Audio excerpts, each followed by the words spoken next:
Assalamualaikum warahmatullahi wabarakatuh. Nama saya Citra Larasati dengan NPM 11819501 dari kelas 2MA01. Pada video ini saya akan menjelaskan mengenai peran radio dan TV pada masa sebelum kemerdekaan dan setelah kemerdekaan yang bertujuan untuk memenuhi ujian tengah semester pada mata kuliah pengetahuan teknologi radio dan televisi dari Bapak Yusuf Maulana sebagai dosen pengampu. Yang pertama, saya akan membahas mengenai peranan radio sebelum kemerdekaan Indonesia terlebih dahulu.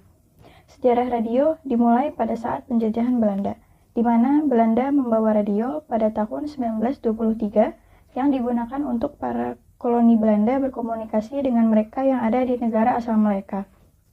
Kemudian pada tahun 1925, tepatnya 16 Januari 1925, bangsa Eropa mendirikan sebuah stasiun swasta bernama Batavia Radio Vereniging di Hindia Belanda yang bertujuan untuk propaganda perusahaan dan perdagangan.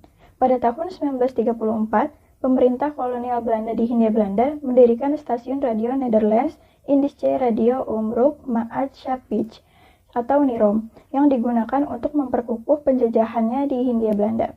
Perkembangan NIROM pada saat itu sangatlah pesat dikarenakan memperoleh keuntungan besar dari pajak radio. Semakin banyak pesawat radio di kalangan masyarakat, semakin banyak uang yang diterima oleh NIROM, sehingga NIROM bisa meningkatkan daya pancarnya dan mengadakan stasiun relay serta sambungan telepon khusus dengan kota-kota besar. Hal itu sangat berbeda dengan stasiun radio yang disiarkan oleh bangsa pribumi, karena mereka mendanai siaran dengan iuran anggota mereka sendiri tanpa bantuan dana sedikit pun dari pihak lain. Oleh karena itu, seorang bangsawan Solo, Mangkunegoro VII, bersama dengan seorang insinyur, I.R. Sarsito Mangunkusumo, mempelopori radio siaran bangsa pribumi, yaitu Solosche Radio Vereniging, atau SRV, yang didirikan pada tanggal 1 April 1933. Pendirian stasiun radio ini merupakan strategi mereka dalam memperjuangkan kebudayaan pribumi yang dikemas dengan cara penyiaran radio berisi informasi kebudayaan, kesenian, dan pergerakan nasionalisme yang bersifat ketimuran. Setelah dibentuknya stasiun radio pribumi SRV, banyak stasiun radio lain yang muncul di kota-kota besar seperti Marvo di Yogyakarta, FORL di Bandung, Sirvo di Surabaya, Emro di Madiun, dan Radio Semarang di Semarang. Terdapat pula organisasi non-komersial baru yang merupakan perkumpulan dari berbagai radio ketimuran, yaitu Perikatan Perkumpulan Radio Ketimuran atau PPRK. Pada tanggal 29 Maret 1937 di Bandung, yang didirikan oleh Sutarjo Kartohadikusumo dan Sarsito Mangunkusumo. Pendirian organisasi ini merupakan dorongan dari Mangkunegoro VII yang bertujuan untuk memajukan kesenian dan kebudayaan nasional demi kemajuan rohani dan jasmani dari rakyat pribumi. Mangkunegoro VII juga membuat rekaman orkestra gamelan Jawa dalam piringan hitam yang rencananya akan diputar di PPRK, namun komposisi dari orkes gamelan Jawa yang bisa memakan waktu 30 menit mengharuskannya membeli perangkat stasiun radio dari Yogyakarta milik Jogjache Radio Vereniging, lalu dipindahkan ke Kestalan untuk kemudian dikelola oleh Perkumpulan Seni Javasche Kunstkring Mardi Raras Mangkunegoro dan menyiarkan orkes gamelan yang dimainkan secara langsung pada stasiun radio tersebut. 2 bulan setelah berdirinya PPRK, tepatnya pada 7 Mei 1937, NIROM mengadakan sebuah kerjasama yang mana siaran akan tetap dilakukan oleh PPRK, namun secara teknisnya akan diselenggarakan oleh NIROM.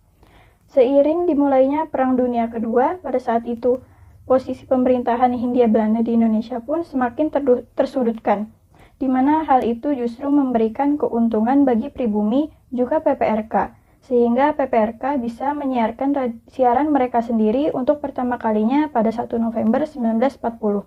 Setelah perginya Belanda dari Indonesia, Jepang pun berhasil menduduki Indonesia dan mengambil alih NIROM yang berganti nama menjadi Hosho Kanri Kyoku atau HKK. Selain itu, pemerintahan Jepang juga menguasai semua siaran radio swasta yang ada, yang dinamakan dengan Hosho Kyoku, dan berbagai program siaran diarahkan untuk kepentingan militer Jepang, yaitu membentuk propaganda Perang Asia Timur Raya. Pada masa penjajahan Jepang ini, rakyat pribumi mendapatkan bagian besar dalam mengisi materi siaran, yang mana hal ini berdampak positif bagi perkembangan perkembangan kebudayaan di Indonesia dan melahirkan seniman-seniman serta pencipta lagu. Beralih pada masa kemerdekaan, Yusuf Ronodipuro merupakan salah satu tokoh pahlawan Indonesia yang berperan menyiarkan proklamasi kemerdekaan Indonesia ke seluruh dunia melalui radio Hoshokyoku pada tanggal 17 Agustus 1945 pada pukul 7 malam. Setelah peristiwa tersebut, Ronodipuro mendirikan Radio Suara Indonesia Merdeka atau The Voice of Free Indonesia dari barang elektronik bekas dan memohon kepada Soekarno untuk berpidato pada 25 Agustus 1945 dan Muhammad Hatta pada 29 Agustus 1945. Ronodipuro meminta kepada Abdul Rahman Saleh untuk mengupayakan Hoshokyoku di daerah-daerah lain untuk melanjutkan siaran guna menyebarkan semangat perjuangan bangsa Indonesia, dan hal ini disetujui oleh para pimpinan radio daerah pada tanggal 10 September 1945.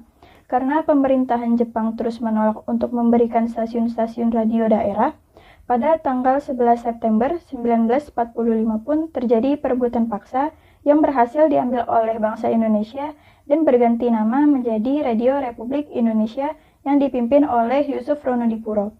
Pada tanggal 12 sampai 13 Januari 1946 diselenggarakan konferensi radio di Surakarta yang dihadiri oleh 8 perwakilan studio RRI dan memutuskan bahwa RRI berstatus sebagai jawatan pemerintah dan berada di bawah Kementerian Penerangan serta harus menjalankan politik pemerintah. Pada masa Orde Lama, siaran radio diselenggarakan secara penuh oleh pemerintah, yaitu RRI yang dikenal sebagai Radio Perjuangan. Karena siaran yang diberikan mengarahkan pada semangat nasionalisme kepada para penduduk pribumi. Selain itu juga memberikan siaran informasi dan berita kepada masyarakat. Sedangkan pada masa Orde Baru, RRI lebih berperan sebagai media pendukung program-program pemerintah yang berisi informasi hiburan, pendidikan, dan ajaran untuk mendukung program pembangunan. Pada masa Orde Baru, RRI dianggap tidak sesuai lagi dengan kehidupan bernegara, sehingga saat reformasi besar-besaran terjadi di Indonesia, dilakukan perubahan pada UU yang sebelumnya mengutamakan kepentingan pemerintah menjadi mengutamakan kepentingan bangsa Indonesia, serta tidak meninggalkan kepentingan politik. Dan sejak reformasi itulah siaran radio di Indonesia dapat dengan bebas menyampaikan siarannya dengan tidak mengharuskan menyiarkan program pemerintah dan yang terpenting tetap mengutamakan kepentingan bangsa dan negara. Sekarang kita beralih kepada peranan televisi, karena siaran televisi pertama baru ada di Indonesia pada 17 Agustus 1962 yang bertepatan dengan peringatan Hari Kemerdekaan Republik Indonesia ke-17, maka saya hanya akan menjabarkan peranan televisi setelah kemerdekaan Indonesia saja. Pada saat itu ditayangkan siaran mengenai upacara peringatan Hari Proklamasi di Istana Negara.